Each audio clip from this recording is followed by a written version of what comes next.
ready for Wednesday evening's message? Yes! All right. Okay, I was kind of curious too, because when I was doing the research, I always like to start with the definition, right, of perception, and so I'll give you a couple definitions that I pulled. One is the ability to see, hear, or become aware of something through the senses, right? Let's name them. What are our senses? Sight, Smell, taste, taste, touch, intuition. Well, you know, I thought about that, and I'm going to put that on hold. Okay, ready? Hold. Okay, that's, well, do we get all 5 of the other ones? Do we get the 5 of the other ones? Pressure. Pressure? Balance. Balance? So the senses, we got the 5 senses, right? Yeah. Okay, the synonyms. Recognition, awareness, consciousness, appreciation, realization, knowledge, grasp, understanding, comprehension. Oh, I need to do that again. Now I see my notes, how they lead. Did you notice when I said that really loud? Let me fast. Let me do that again. Synonyms. Recognition, awareness, consciousness, appreciation, realization, knowledge, grasp, understanding, comprehension. Thank you, Fred. What's that? I need to add that to my wall in my classroom. I'll give it to you. I only have 5. So these are synonyms for perception. But did anybody catch what at least 3 of them are? knowledge, No, not to repeat them, but consciousness, 3 of them. Recognition, awareness, consciousness, appreciation, realization, knowledge, grasp, understanding, comprehension. You know what 3 of them are, right? treatment. So in our 5-step affirmative prayer treatments in Science of Mind, the very first step is recognition, right? So perception became, I was like, whoa. The synonyms for perception cover 3 of the 5 Science of Mind prayer treatment steps. So that's recognition that God is all there is. I would say awareness is right up there too, consciousness, but then this appreciation could be the gratitude, right? Which is the step before release. The 4th step of the prayer treatment is gratitude. And then the 5th step is release. And then realization, that's the 3rd step. So the realization that everything, I always like to say, everything God is, you are, or all the good. Like this is where you go and proclaim your good. And then how much good are you willing to accept? Well, that's your choice, right? You can go with a thimble, right? Or you can go with a completely empty field for the goodness of Spirit to plant in, through, and as your very life. So I thought that was pretty deep for perception. So now do you want to know how the whole talk really came about? Yeah. It has to do with our little 4-year-old Sophia, or Tease. And the subtitle of the talk, right on perception, is how one person's Halloween costume is another person's ballerina outfit. This is the one thing she didn't take with her. Let me turn it back right side out.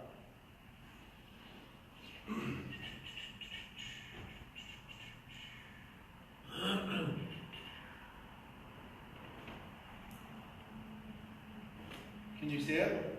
Mm-hmm. So this is her, she calls it her ballerina outfit. Isn't that so sweet? Does anybody see the witch's broomstick? Yes. And the Yeah. cat? And the only thing missing is the witch's face.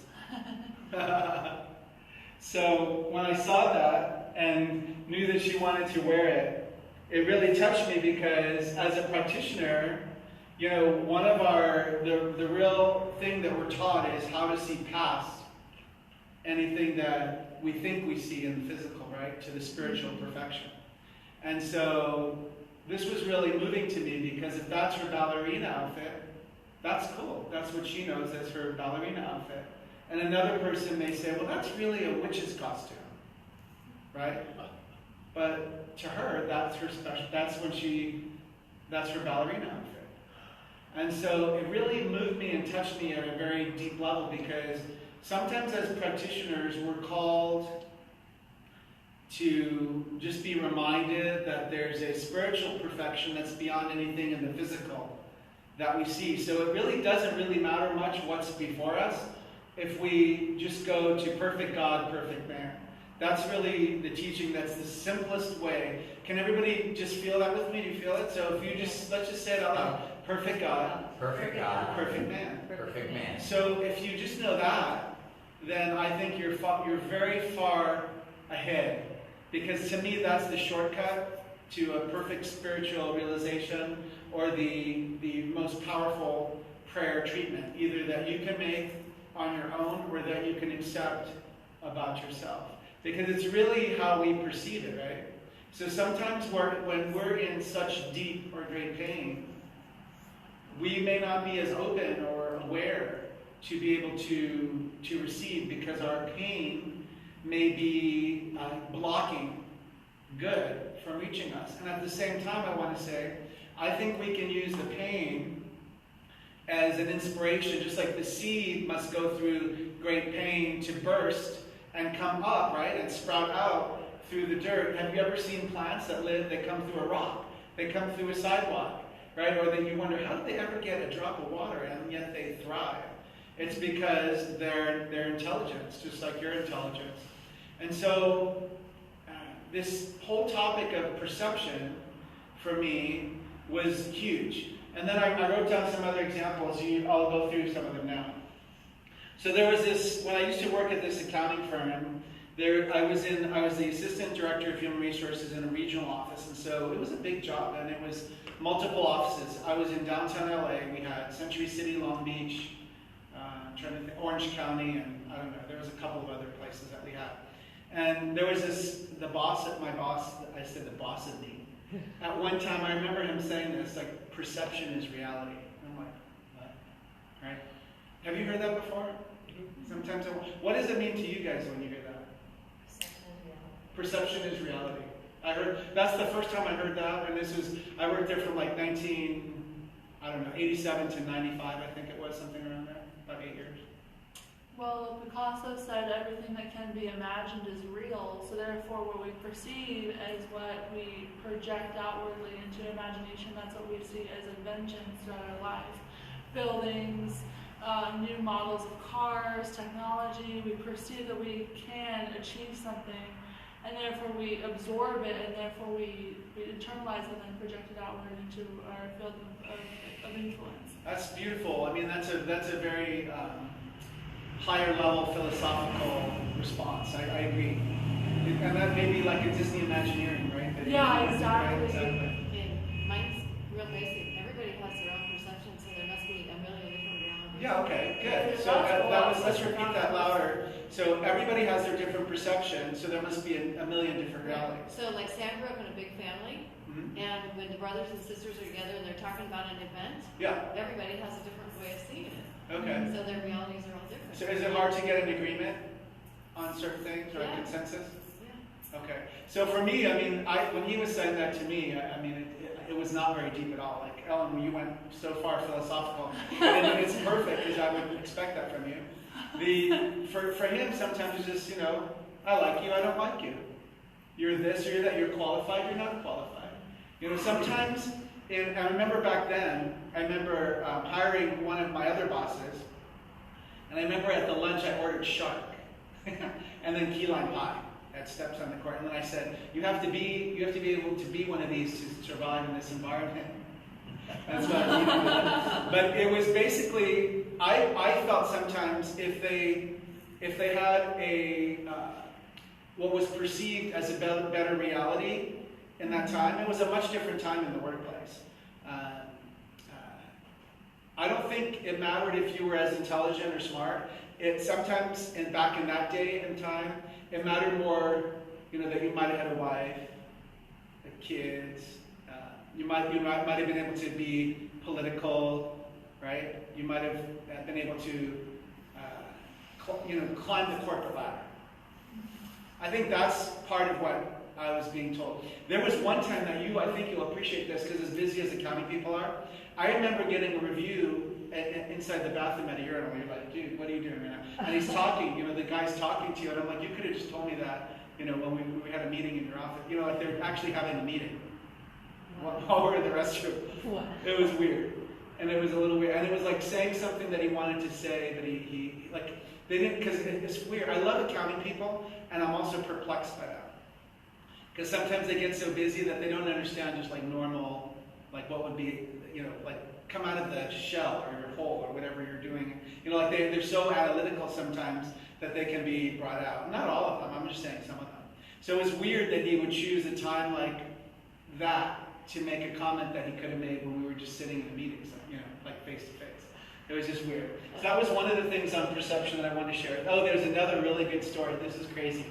So there was a very expensive painting that I purchased, Ed and I purchased from a Montecito-based artist named Penelope Gottlieb, and she had a beautiful exhibit in El Paseo in Palm Desert, and we haven't really gone to a place where we're ready to store it, and it's not going to be safe in storage. So I have it at my sister's home, and the other day we were there for Easter. She had a big party, and the first time she had it for some, it's been more than a year, a couple of years she's had it. It was in the kitchen, and it's an abstract of these most beautiful flowers, right? And so it's vertical, and her husband hung it horizontal. I saw it in the bedroom. I'm like, what? Like they went. So it's mixed now with art from like Ross or somewhere, right? I had to pay this on layaway for like several months to get it, and now it's somebody's idea, horizontal. It's a vase with abstract flowers. It goes one way, vertical, right? But in this house, it was perceived as perfectly fine over the bed, horizontal. You imagine me gasping out loud. Right? I'm going to get that. I'm going to get that piece. Now as I was preparing for this talk, there was a couple of other really great examples. Does anybody watch the Beverly Hillbillies? Used to. Do you like Granny? Yeah. She's one of my favorites, and Jethro, and you know all the characters, right? So it was really early in the morning, and it was on MeTV. It was about, I think, 7 in the morning or 6:30. So it was a little. The premise of the show was Granny got picked up by a taxi cab driver in downtown Beverly Hills and taken to the mansion, and he wanted his fare, right? And it was like $6.70, which back then was probably a lot of money. And she thought he was doing this as a free service, and that he wanted to take her to the fair, like the fair, F-A-I-R. He wanted his F-A-R-E. And so listen to some of the lines. I had to rewind and watch it back and forth. It says, this is Granny talking. I changed my shoes and I'm ready for the fair. And you mean you're going to charge money to a poor old widow for picking her up and fetching her home? And the taxi driver goes, of course, that's how I make my living. And Granny says, you ought to be ashamed of yourself for making folks think you're so kind and neighborly and then charging them for it. And then Jed goes, I reckon what you do is within the law, but it's a sorry way for a grown man to behave. I'd have never taken a penny the way you're taking it. And then Granny says, you've slickered your last widow. And what does she do? She grabs her shotgun, right?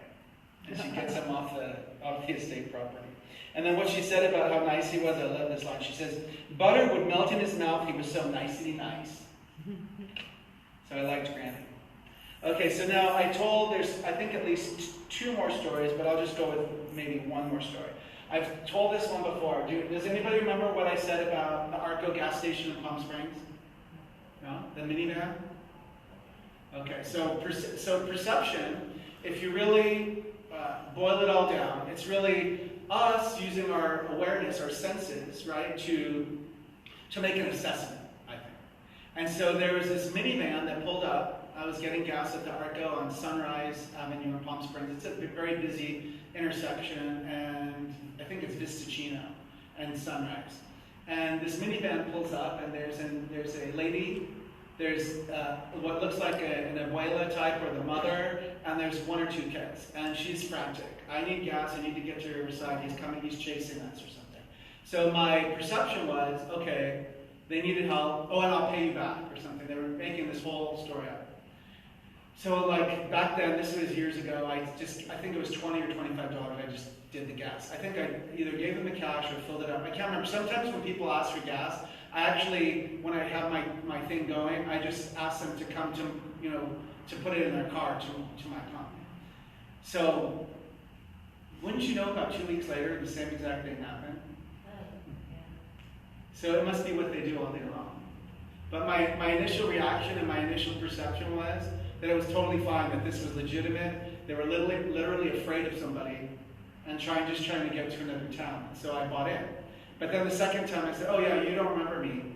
You were going to pay me back from like 2 weeks ago or whatever. She didn't ask again.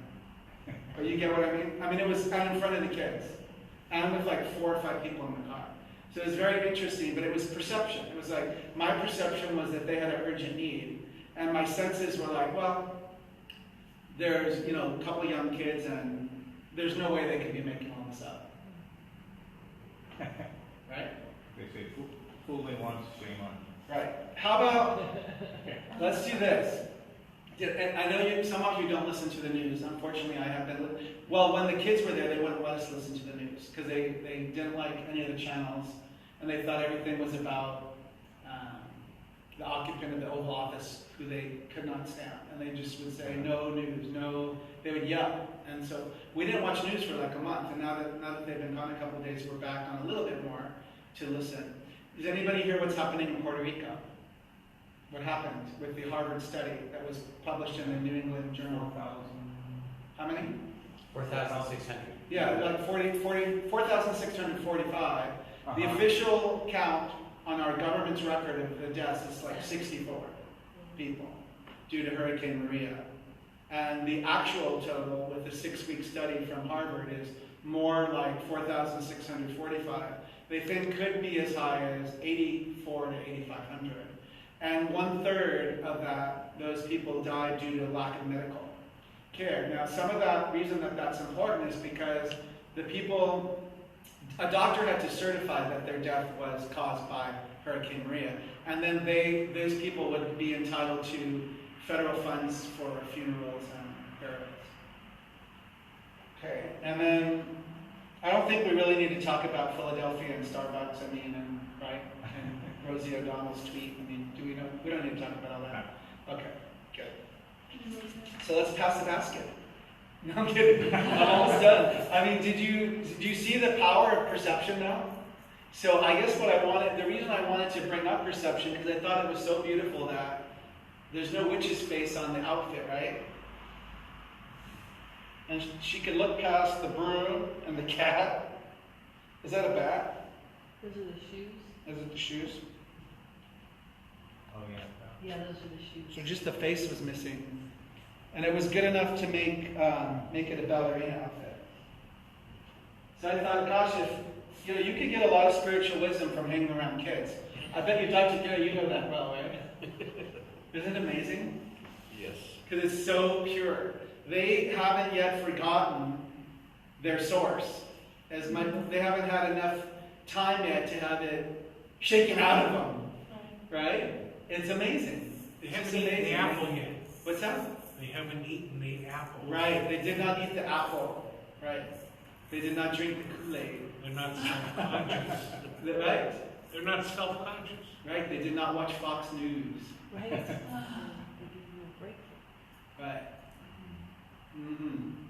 So, 3 of our 5 steps of our science of mind, affirmative prayer, are defined as synonyms of perception. Isn't that amazing? So I'm going to encourage all of us, I'm going to round out the talk by just going back to that definition. Actually, there's another definition I pulled. It says spiritual perception is in fact our sensory power. And I like that.